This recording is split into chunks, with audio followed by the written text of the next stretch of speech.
ए माई बेटावा के छोड़ी जानी जाहो।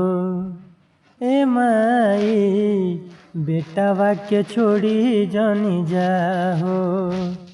तो कैसे हैं आप सभी। उम्मीद है कि आप सभी ठीक ही होंगे। आज के इस वीडियो में हम फिर से लेकर आ चुके हैं दुर्गा पूजा का विदाई सॉन्ग है। मैं आप सभी का दोस्त गीतकार छोटू अजनबी।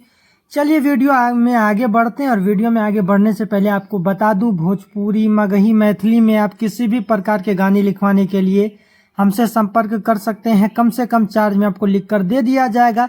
या फिर वीडियो में जो ये सॉन्ग लेकर आया हूँ, इस सॉन्ग को कोई भी सिंगर अगर लिखवाना चाहते हैं, पूरा लिखवाना चाहते हैं, तो कम से कम चार्ज में लिखवाने के लिए आप हमसे संपर्क कर सकते हैं। हमारा कॉन्टैक्ट नंबर आपको स्क्रीन पर शो कर रहा है, 62 010 67 154। लिखवाने के लिए संपर्क जरूर करें। चलिए आपको मुखड़ा सुनाते हैं। कमेंट में जरूर बताइएगा कि आपको मुखड़ा कैसा लगा। ए माई बेटावा के छोड़ी जानी जाहो।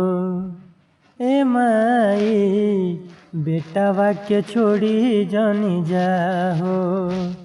लागी नहीं तोरा बिना मनवा ए माई, रोई हमर दोनों नयनवा ए माई।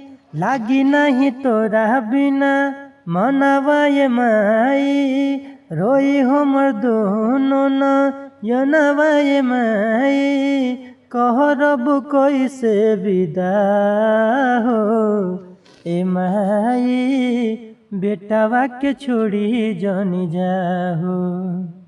ए माई बेटावा के छोड़ी जानी जाहो।